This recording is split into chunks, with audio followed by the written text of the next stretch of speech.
Maharashtra today 24 news सत्य परिस्थितीचा सविस्तर आढावा।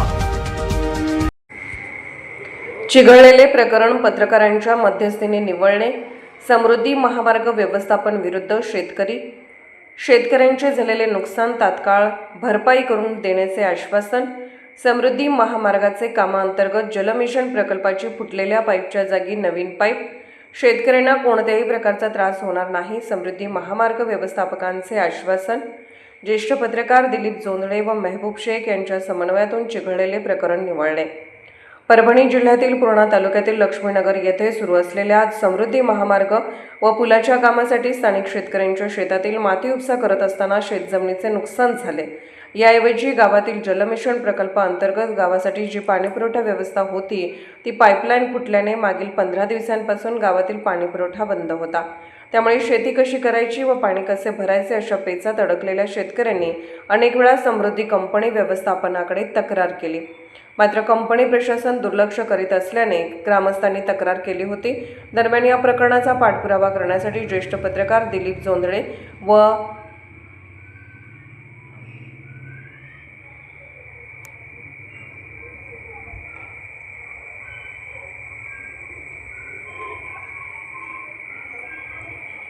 मेहबूब शेख सोबत पत्रकार हरिभाऊ सुतारे, विशाल गायकवाड यांनी लक्ष्मीनगर येथे प्रत्यक्ष भेट दिली असता स्थानिक शेतकरी व लक्ष्मीनगरचे सरपंच यांनी समृद्धी महामार्गाचे काम सुरू असताना गावातील जलमिशन प्रकल्पाची पाईपलाईन फुटल्याचे निदर्शनास आणून दिले असता पत्रकार दिलीप जोंधळे व मेहबूब शेख यांनी पूर्णा येथील समृद्धी महामार्गाच्या व्यवस्थापकीय कार्यालयास तक्रारदार शेतकऱ्यांसह भेट देऊन मुख्य व्यवस्थापक व अभियंता यांच्याशी चर्चा करून लक्ष्मीनगर येथील समृद्धी महामार्गाच्या कामाअंतर्गत जलमिशन प्रकल्पाची पाईपलाईन फुटल्याने गावातील नागरिकांना पाण्यासाठी भटकंती करावी लागत असल्याचे निदर्शनास आणून दिले।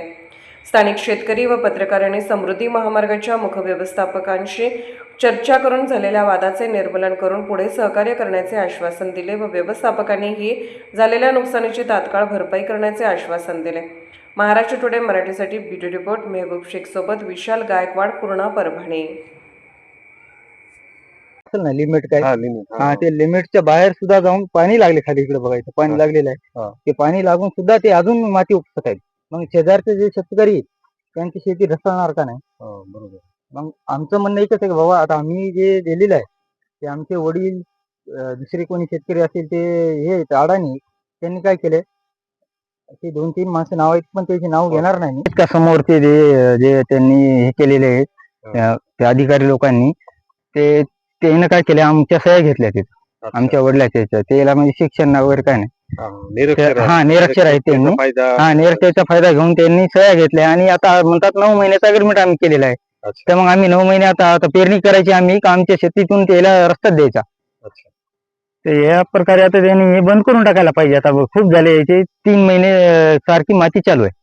आमच्या एकच महिना आमच्या शेतीचं नुकसान होणार आहे। शेतकऱ्याचे नुकसान होऊ नये तर शेतकऱ्याचं नुकसान व्हायला याच्यामध्ये पाईपलाईन फुटल्यात 6 ते 7 ते वैयक्तिक शेतकऱ्याचा फुटल्यात, ग्रामपंचायतची फुटलेली आहे, लक्ष्मीनगर ग्रामपंचायतची पाईपलाईन फुटलेली आहे आणि वैयक्तिक 6 पाईपलाईन फुटलेले आहे। ग्रामपंचायत, सरपंच वगैरे सगळ्यांनी तक्रार दिली, कोणी याच्यावर काही हे करणार काही सगळ्याला आम्ही बोलवलं, आम्ही तलाठी साहेबाला फोन लावला, तुम्ही येऊन बघा म्हणलं इथं काय, ते म्हणतात आमचा टाइम नाही। महत्वाचा विषय आहे पाणी पुरवठा आहे आणि ते सुद्धा उन्हाळ्यात मुख्यमंत्री साहेबांना नुसतं जल जीवन, जल मिशन काय ते केले, त्याची योजना ते काही नाही। पाणी गावात कुठं पाणी नाही, सगळे लोक बाहेरून पाणी घेऊन यायले, कोणी पैसे देऊन 200 रुपये महिना आहे गावामध्ये, ज्याच्या इथं बोर आहे, व्यवस्था करावी लागेल। एकीकडं सरकार जलमिशन प्रकल्प राबवतोय आणि दुसरीकडे आणि त्याचा काही फायदा नाही, या जनतेला काही नाही, गोरगरीब लोकांना काही फायदा नाही, खेडेगावामध्ये काही फायदा नाही। हे झालं, नष्ट झालं, कशामुळे झालं हे समृद्धीच्या महामार्गामध्ये पाईपलाईन तुटल्या गेली माती आणल्यामुळे। बरोबर। ते 10 एकरचा वाळून गेला सगळं, म्हणजे त्याला पाणी भेटलं नाही, 1.5 महिना झाला पाणीच नाही उसाला। म्हणजे समृद्धी महामार्गाचं काय म्हणजे नुकसान कसं झालं, कशा प्रकारे? समृद्धी महामार्गामध्ये काय ना, ते मातीचा आपली जिथं पाईपलाईन होती त्या ठिकाणची माती काढून पाईपलाईन तोडून शिनी पाणी पुरवठा करत होती, पाणी पुरवठा करण्याची जागा जी होती पाईपलाईन ते तोडल्यामुळे एवढा ऊस वाळून गेला 10 एकर। म्हणजे जलमिशन प्रकल्प का तुम्ही खाजगी ते पाईपलाईन केली? खाजगी घरू पाईपलाईन खर्च आला तुम्हाला? तिथं 2 लाख रुपये प्रत्येकी खर्च आलेला आहे। 2 लाख रुपये म्हणजे या 10 एकर ऊसासाठी तुम्ही पाणी देण्यासाठी 2 लाख रुपयाचा खर्च केला आणि ते आपल्या या योजनेमुळं त्याचं पाईप फुटला. बरं, तुम्ही याची म्हणजे तक्रार वगैरे दिली का प्रशासनाकडे? त्याला तक्रार दिली ते म्हणले ते अगोदर माती काढल्यानंतर करून देतो म्हणले होते, पण आता ते कोणी बोलत नाही त्याच्या कर्मचारी. लेखी तक्रार लिखी नाही, तोंडी बोलले होते. तोंडी. अच्छा, लेखी तक्रार नाही. काय म्हणणं त्याचं म्हणणं होतं की माती नेल्यानंतर आम्ही पाईपलाईन तुमची जोडून देतो. बरं, आता किती दिवस झाले? त्याला 1.5 महिना होऊन गेला द्यायला, तरी अद्याप जोडून दिलेली नाही. म्हणजे एकीकडं शेतकरी शेतकऱ्याने स्वतःच्या खर्चातून हा पाईपलाईनचा खर्च केला आणि जी योजना आहे सरकारची त्या योजनेत ही पाईपलाईन फुटली आणि 2 लाख रुपयाचं एका शेतकऱ्याचं नुकसान झाले. समृद्धी महामार्ग एकीकडं समृद्धी महामार्गाद्वारे महाराष्ट्राचा विकास करण्याची गोष्ट केली जाते आणि एकीकडं पहा हे शेतकरी आहेत. शेतकरीनं 10 एकर ऊस इथं म्हणजे ऊस काढला होता, पण समृद्धी महामार्ग योजना अंतर्गत जे इथं कामं झालेत त्या कामात या शेतकऱ्याने 2 लाख रुपये खर्च करून इथं या ऊसाला पाणी देण्यासाठी जी व्यवस्था केली होती म्हणजे पाईपलाईनची व्यवस्था, ते समृद्धी महामार्गाचं काम होता वेळेस ते पाईपलाईन फुटलं आणि या शेतकऱ्याचं 2 लाख रुपयाचं नुकसान झालंय. तर याला जबाबदार कोण? पाईपलाईन आलेली आहे, पाईपलाईन आम्हाला पाईपलाईनचा मोबदला सुद्धा भेटला नाही. ऊसाची अशी राग झालेली आहे, त्याला जिम्मेदार कोण? अजून यांनी गंगा साईडला जाऊन आलो मी, तिथं जरी गेलो तर तिथं म्हणजे तुमचं हे नाही ते नाही. नंतर या सगळे डॉक्युमेंट घेऊन गेलो. इरून पाईपलाईन आलेली आहे ह्या ह्याच्यातून. आता पाय आता 2 एकर ऊस वाळून गेलाय. म्हणजे तुम्ही पाण्यासाठी जी व्यवस्था केली ते पाईपलाईन फुटली. किती लागले तुम्हाला? पाईपलाईन फुटली. आता पाईपलाईनला का 2-1 लाख रुपये तर लागलेच ना तिकडून पाईपलाईन इकडे आणण्यासाठी. मग ते लागले आता रोड मध्ये पाईपलाईन तिकडून फुटत बी नव्हती. मग त्यानं पलीकडून खोल खड्डा केला 20 फूट रोडच्या बाजूला, तिथं पाईपलाईन फुटली. त्याचा मोबदला नाही काय, ते आपण कशामधून आणणार? पाईपलाईन करताना नाही का? नाही. मग ते सरकारनं सोचाव की बाबा या गावाला इथून पाणी आपण पाईपलाईन सरकारी पाईपलाईन नाही ती, गव्हर्नमेंट पाईपलाईन प्रकल्प अंतर्गत आहे, प्रायव्हेट थोडीच आहे ती, सरकारी आहे ना ती. मग त्या सरकारनं तेवढं सोचावं की बाबा आपण दिलेली आहे, मग तिथून तुम्ही रस्ता तिला काढून द्यावं. कधी लिखित झालं काय झालं तर लिखित कधी काढणार तुम्ही? बरं, खाजगी लोकांचं सुद्धा काय नुकसान? खाजगी लोकांचं भरपूर नुकसान झालेलं आहे. तुम्हाला आज ऊस दाखवतो आम्ही शेतकऱ्यामध्ये, तुम्ही त्याला अक्षरशः तुम्ही त्याला आमच्यासोबत तुम्हाला ऊसाचा हलवा तुम्हाला म्हणजे काय म्हणतात ते टेलिकॉट दाखवतो तुम्हाला मी.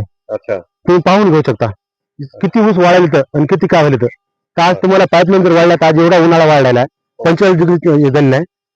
मग ते तितका ऊस वाढायला तर मग आणखी वेळेला जर आपण जर म्हणलं तर याचं जर लक्षात येत नसेल तर आपण काय करणार? तर हे प्रशासन काय करते? मग जिल्हा प्रशासनाकडे तुम्ही तक्रार वगैरे केली जाईल? तक्रार करून सुद्धा काय होत नाही तर काय करणार? जिल्हाधिकारीकडे लेखी तक्रार वगैरे तक्रार करता येते.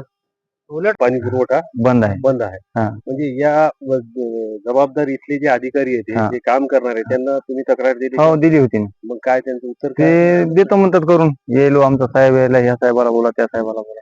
बरं, आता हे समृद्धी महामार्ग ठीक आहे, याच्यानं विकास होईल महाराष्ट्राचा, पण एकीकडे शेतकऱ्यांचं नुकसान व्हायला, त्याबद्दल तुमचं मत काय? तुम्ही काय म्हणणार? महाराष्ट्राच्या मुख्यमंत्र्याला तुम्ही तुमचा प्रश्न काय?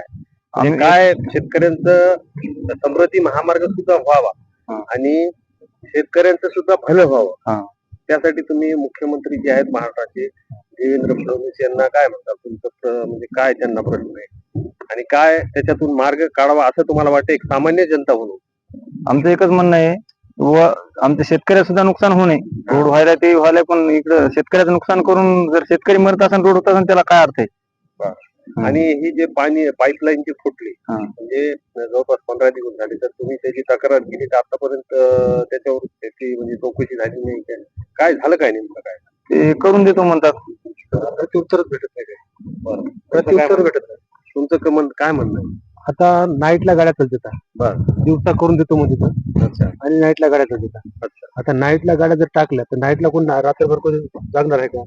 तुम्ही रात्रभर तुम्ही जर ते मोठे जर 12 टायरचे हवे भरून आणसाल आणि रात्रभर तुम्ही जर टाकून भरून घेताल तर नंतर तिथून खोदून कोणी घेणार आहे का?